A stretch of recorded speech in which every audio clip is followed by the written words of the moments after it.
It's really good to be with you all here this morning to share my sister's story with you. You get to hear a story. You get to hear an amazing story. A story about a girl named Rachel Scott. This is what is going to change the culture of your school and change the lives of your students and your faculty members. On April 20th, 1999, in Littleton, Colorado, 2 students walked into Columbine High School with guns and bombs and proceeded to kill 12 students and 1 teacher. It definitely got to my heart. I was really moved by today's assembly, and I think we should do it all over the country. It chokes you up.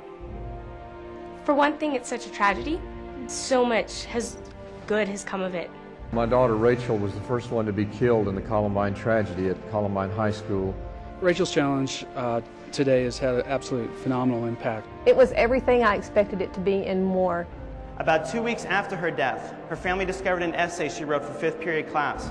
And I found it underneath her bed. It was caught on the mattress springs. And the essay was called My Ethics, My Codes of Life. But I think that this assembly should be seen by every junior high and every senior high kid in the United States of America. In this essay, Rachel challenged her reader to start what she called a chain reaction of kindness and compassion.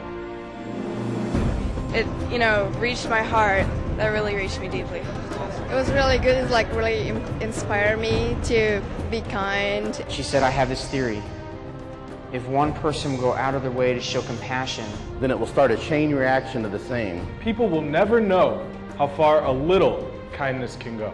I think Rachel's Challenge is one of the most important messages out there today. It's giving students permission to reach out, to be kind, to be positive. Rachel's Challenge gives you an opportunity where you have kids coming to the forefront, and they're the ones deciding to step up and bring about this cohesive community that caring is important.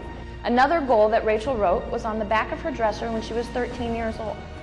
She drew an outline of her hands. And inside the tracing, she wrote, "These hands belong to Rachel Joy Scott and will someday touch millions of people's hearts." And by the time my family and I read this had already come true. And over the past 9 years since Rachel died, over 11 million people have heard the story about her. A lot of people are already trying to be nice to people and remember Rachel's Challenge. We have 6 basic belief systems, and we think that Rachel's Challenge reflects each one of those. In my 20 years in education, I've never seen a program like Rachel's Challenge that includes every element that I, as a school principal, is trying to infuse in my student body and in my community.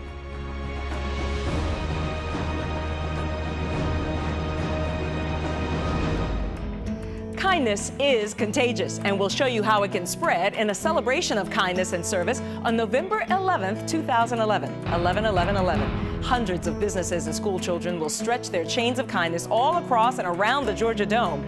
Every link representing an act of kindness performed in our community. Thousands and thousands of them. It'll be a sight to behold, and you can be right there in the middle of it. So remember the date, 11/11/11.